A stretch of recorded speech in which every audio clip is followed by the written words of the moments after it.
Hi ladies and gents, Pond here with another video for Rise of Empires, Ice and Fire. Thank you so much for your previous likes, comments and subscriptions to the channel. If you haven't subscribed already, why not click on that button and ring the bell so you can get notifications whenever I'm dropping content on the channel.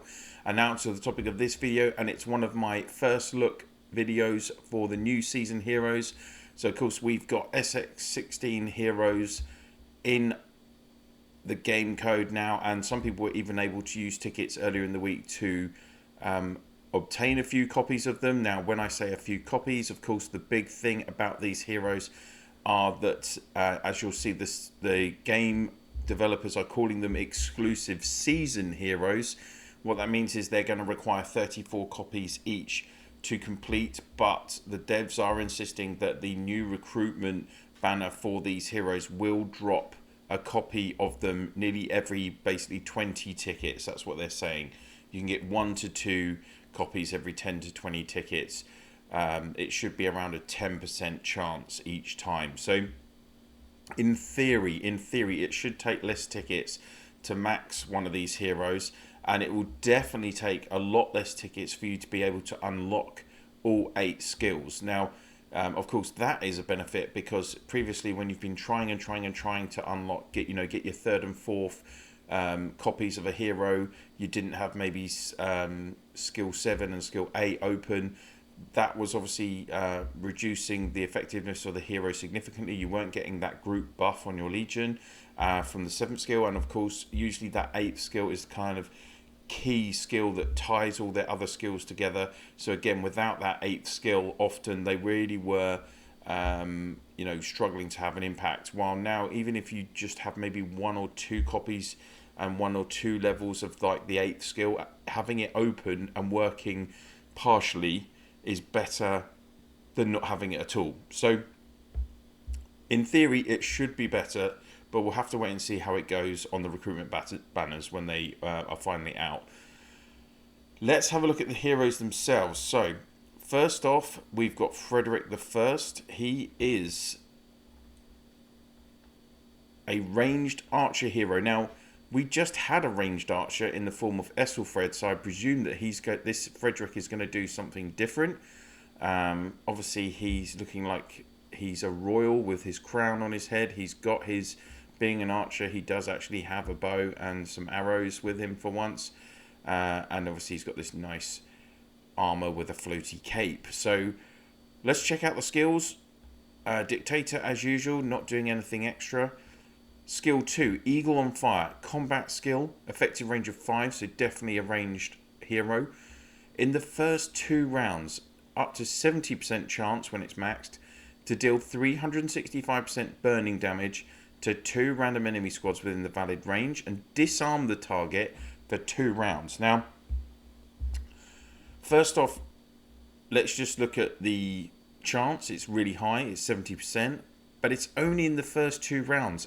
A hero this far in the game with a skill that's only impacting you in the first 2 rounds. That's, like a Skybreaker's got a disarm skill from S3, or Brave skills.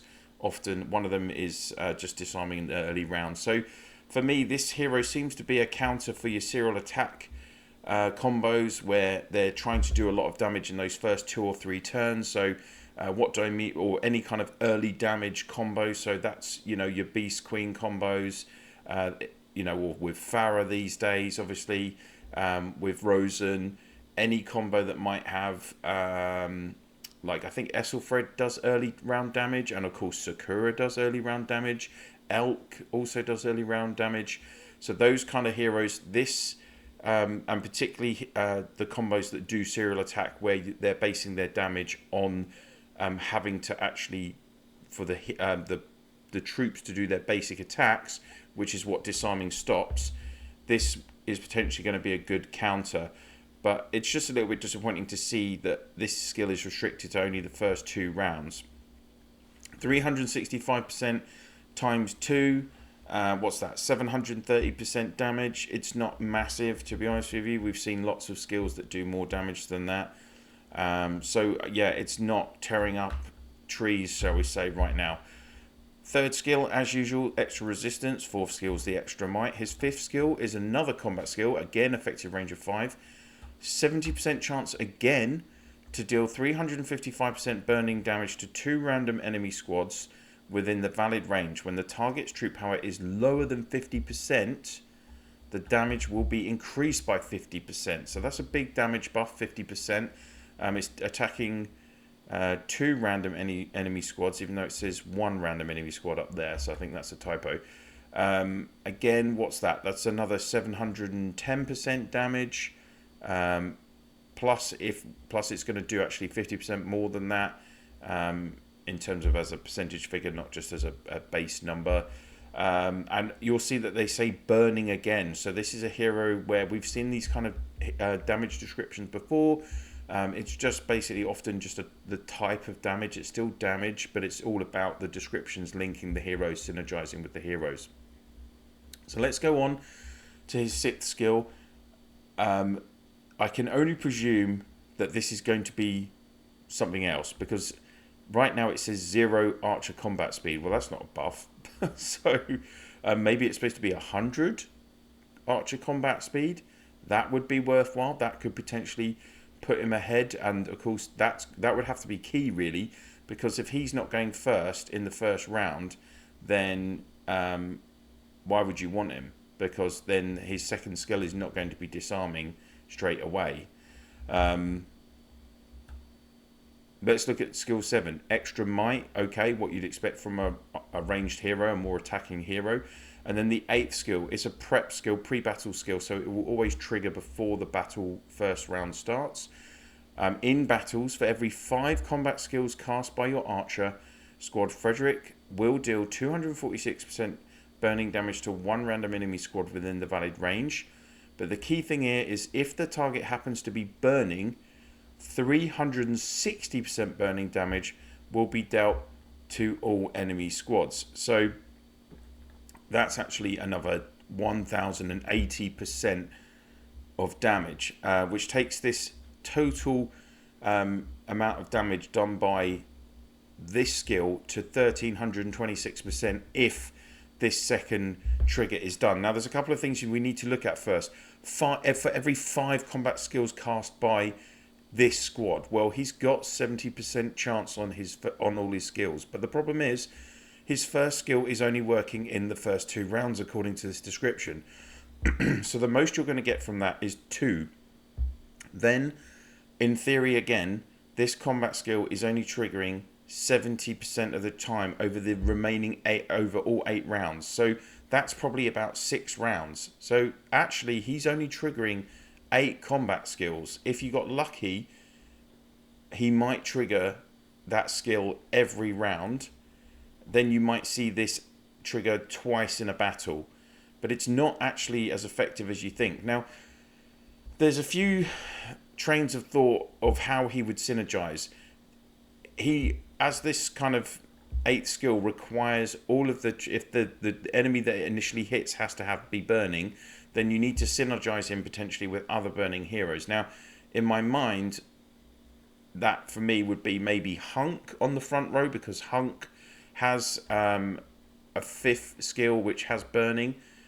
You could maybe do Hunk, Reaver, Frederick, because Reaver has on her 8th skill burning damage on turns 1, 4 and 7 to opponents. I think it's 2 squads.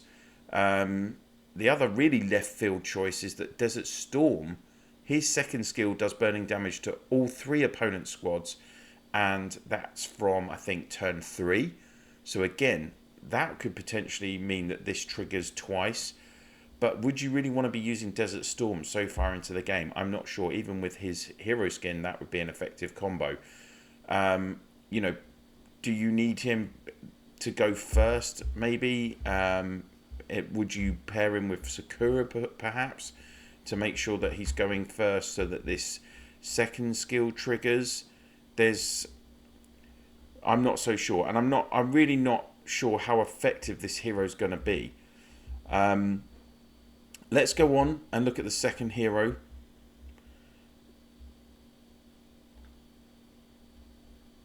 Gnaeus Pompey, which is a support cavalry hero. So, you know, other support cavalry heroes are heroes like Warhammer and Rosen. So often they've been really key heroes in the game. Let's have a look at what this guy's doing again. Season exclusive Roman style hero on the back of a horse, at least, so cavalry orientated. He's got his Roman tunic, etc. So the styling's quite cool, even though I do think he kind of looks like Spock from the old version of Spock from the most recent Star Trek movies, like Leonard Nimoy, but that's the Trekkie in me. So Dictator skill, usual 23,100 extra. His second skill, Rome Destroyer, it's an additional attack, effective range of 4. So additional attack is like what we used to be called passive skills. It triggers after the basic attack's done. So after or normal attack, as it's called also. So after a normal attack, 50% chance to deal 426% damage to 2 random enemy squads within the valid range. So 852% damage, that's quite a lot of damage. There's a 50% chance. It's after normal attack, so potentially if you paired him with, say, a Rosen that gives extra basics, then he might work. But that Rosen only does extra basic attacks in the first 3 rounds. So would you want to have 2 support heroes as well in the Legion? I'm not sure. Let's see what else he's doing. Of course, 50% resistance, 50% might on skills 3 and 4. Skill 5 is a prep skill, so again, triggering before the battle starts. But this only starts from round 5. Your cavalry squad will deal 20% more physical damage after an additional attack. Now, this is only lasting, this does last till the battle ends, and it's stackable for up to 5 layers. So by round 5 it's 20%, round 6 40, round 7 60, round 5 6 7 8. So it's maximum of 80% buff, right? Because it starts at 20.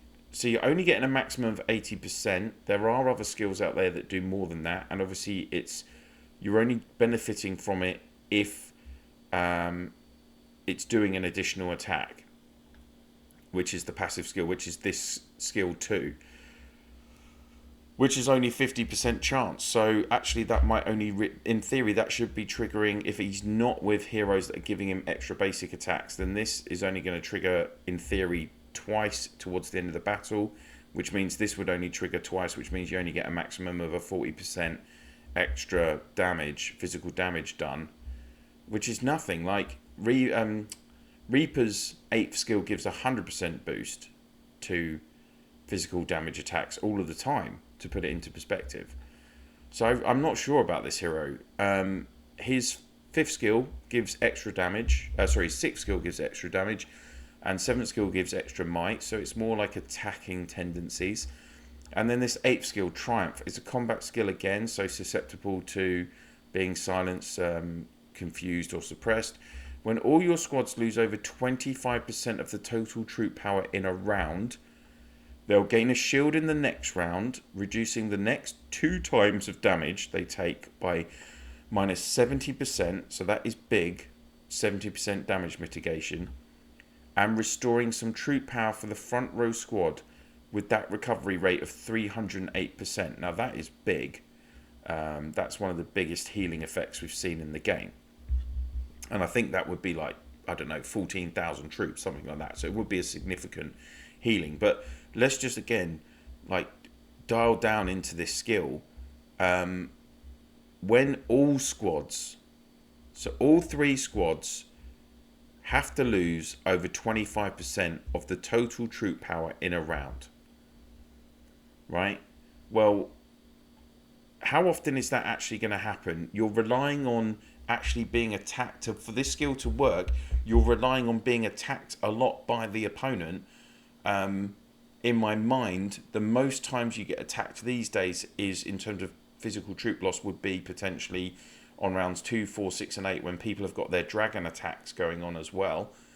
So, and then you see that on the next round, it reduces the next 2 times of damage they take. So what if one of your squads doesn't take any damage on the next round, you don't benefit from this.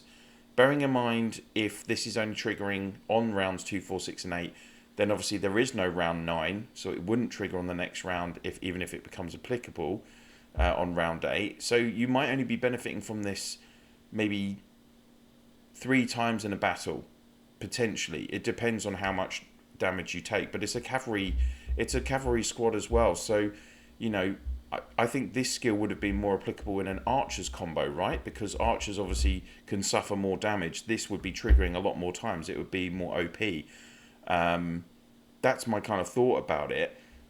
I mean, this is really, and also 2 times of damage. Like, for instance, what if you're the front row squad on the next round, they take a basic attack, this reduces it by 70%, and then that front row squad doesn't trigger like any additional skills. So the next damage that the next piece of damage that this is mitigating is another basic attack. You're not actually protected. You're not actually saving a lot of protection there. If this was saying that you would get minus 70% damage for the whole of the next turn, all elements of damage for the next round, then it would be really OP as well. And like if this is only triggering, well, I guess this is still a good buff. Like if this triggered 3 or 4 times in a battle, you're talking like 30 or 40,000 healing on your front row, which could help a lot. Yeah, I'm not sure how you would use this combo. Like, I don't know, because the fact that he's got a passive skill here, it makes me think you want to pair him in like a serial attack, but do you really want to do that? Because he doesn't this serial attack combos don't usually have buffs or abilities starting later in the battle. This is from round 5.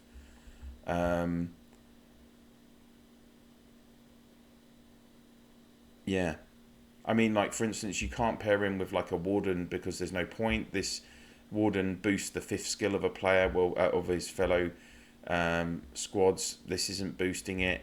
I mean, he's not a back row hero anyway because this is only targeting range 4. Could you put him in an all cavalry like defensive combo like Norman, Pompey, and then maybe Warhammer? You would be getting a load of healing potentially. Yeah, I don't know. It's a tough one. It's a tough one. I'd really be interested to hear what other people think about this hero and what combos you'd want to see him in. Because they're not fully released in the game yet, and people only have maybe 8 copies. There's some basic testing going on, I know, by some players that obtain them. Unfortunately, I didn't get him.